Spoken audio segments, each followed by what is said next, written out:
City India news Telugu జనవరి 26న నిర్వహించే గణతంత్ర దినోత్సవ వేడుకల విషయంపై శుక్రవారం జిల్లా కలెక్టర్ జి రవినాయక్ ఆ జిల్లా అధికారులకు ఆదేశించారు. ఈ సందర్భంగా ఆయన సమీక్షించారు.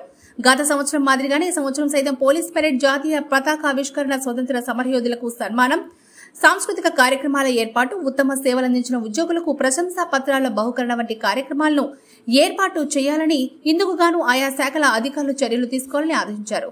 ఈ కార్యక్రమాలకు హాజరయ్యే ముఖ్య అతిథులకు, ప్రజాప్రతినిధులు, మీడియా తదితరులకు అవసరమైన ఆసనాల ఏర్పాటుతో పాటు ప్రజలకు తాగునీరు, టెంట్లు వంటివి ఏర్పాటు చేయాలని, ముఖ్య అతిథి సందేశానికి ఈ నెల 22లోగా శాఖల వారి శాఖలకు సంబంధించి అభివృద్ది కార్యక్రమాలకై నివేదికను ముఖ్య ప్రణాళిక అధికారికి సమర్పించాలని తెలిపారు.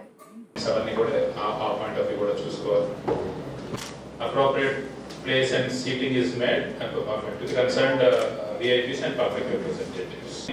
Revenue వాళ్ళని, కొంతమంది మున్సిపల్ వాళ్ళని, లోకల్ అఫీషియల్స్ క్వార్టర్స్ లో ఎవరైతే కలెక్టరేట్ నుంచి కొంతమందిని పెట్టుకుని లైసెన్స్ చేయడానికి ఎవరైనా విఐపి వచ్చినప్పుడు వాళ్ళకి సీట్ ఏది కూర్చోబెట్టడం, వాళ్ళకి కావాల్సిన రిఫ్రెష్మెంట్స్ అవి అందరికి ఇస్తున్నప్పుడు కొద్దిగా వాళ్ళని కేర్ తీసుకోవడానికి లైసెన్స్ ఆఫీసర్ని పెట్టుకోవాలి.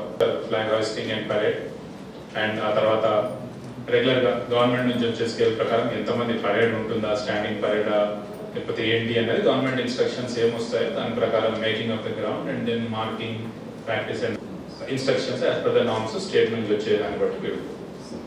ఇంకోటి కూడా patch up work, the road leading to అక్కడంతా కొంచెం పరేడ్ గ్రౌండ్స్ వెళ్లే దగ్గర R&B, this barricading, white wash as well as ఏమైనా ప్యాచెస్ ఉంటే చేయడం. So this should be done by R&B.